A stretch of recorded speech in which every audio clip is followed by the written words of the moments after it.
Chapter 6. My Father Meets a Rhinoceros. My father soon found a trail leading away from the clearing. All sorts of animals might be using it too, but he decided to follow the trail no matter what because it might lead to the dragon. He kept a sharp lookout in front and behind and went on. Just as he was feeling quite safe, he came around the curve right behind the two wild boars. One of them was saying to the other, "Did you know what the tortoises thought they saw a monkey carrying his sick grandmother to the doctor's last night? But Monkey's grandmother died a week ago, so they must have seen something else. I wonder what it was." "I told you that there was an invasion afoot," said the other boar, "and I intend to find out what it is. I simply can't stand invasions." "Me neither," said a teeny little voice. Me neither. And my father knew that the mouse was there too. "Well," said the first boar, "you search the trail up this way to the dragon. I'll go back down the other way through the big clearing, and we'll send Mouse to watch the ocean rocks in case the invasion should decide to go away before we find it." My father hid behind a mahogany tree just in time, and the first boar walked right past him. My father waited for the other boar to get a head start on him, but he didn't wait very long because he knew that when the first boar saw the tigers chewing gum in the clearing, he'd be even more suspicious. Soon, the trail crossed a little brook, and my father, who by this time was very thirsty, stopped to get a drink of water. He still had on his rubber boots, so he waded into a little pool of water and was stooping down when something quite sharp picked him up by the seat of his pants and shook him very hard. "Don't you know that's my private weeping pool?" said a deep, angry voice. My father couldn't see who was talking because he was hanging in the air right over the pool. But he said, "Oh no, I am so sorry.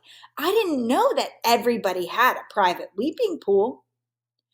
"Everybody doesn't," said the angry voice. "But I do, because I have such a big thing to weep about, and I drown everybody I find using my weeping pool." With that, the animal tossed my father up and down over the water. "What is it that you weep about so much?" asked my father, trying to get his breath, and he thought over all the things he had in his pack. "Oh, I have many things to weep about, but the biggest thing is the color of my tusk." My father squirmed every which way, trying to see the tusk, but it was through the seat of his pants where he couldn't possibly see it. "When I was a young rhinoceros, my tusk was pearly white," said the animal. And then my father knew that he was hanging by the seat of his pants from a rhinoceros's tusk. "But it has turned a nasty yellow gray in my old age, and I find it very ugly. You see, everything else about me is ugly, but when I had a beautiful tusk, I didn't worry so much about the rest. Now that my tusk is ugly too, I can't sleep nights just thinking about how completely ugly I am, and I weep all the time. But why should I be telling you these things? I caught you using my pool, and now I'm going to drown you." "Oh, wait a minute, rhinoceros," said my father. "I have some things that will make your tusk all white and beautiful again.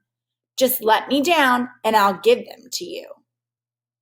The rhinoceros said, "You do? I can hardly believe it. Why, I'm so excited."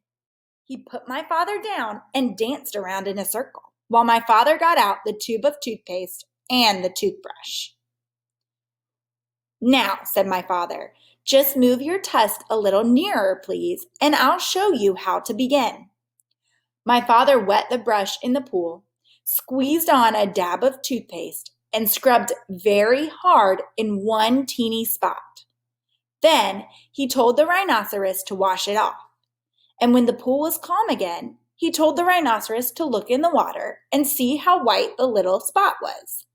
It was hard to see in the dim light of the jungle, but sure enough, the spot shone pearly white, just like new.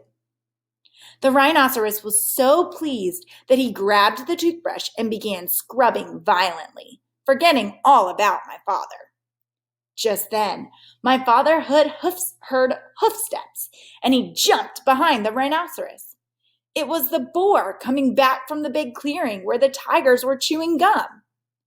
The boar looked at the rhinoceros, and at the toothbrush, and at the tube of toothpaste, and then he scratched his ear on a tree. "Tell me, rhinoceros," he said, "where did you get that fine tube of toothpaste and that toothbrush?" "Too busy," said the rhinoceros, and he went on brushing as hard as he could. The boar sniffed angrily and trotted down the trail toward the dragon, muttering to himself, "Very suspicious. Tiger's too busy chewing gum. Rhinoceros too busy brushing his tusk. Must get hold of that invasion. Don't like it one bit, not one bit. It's upsetting everybody terribly. Wonder what it's doing here. Anyway,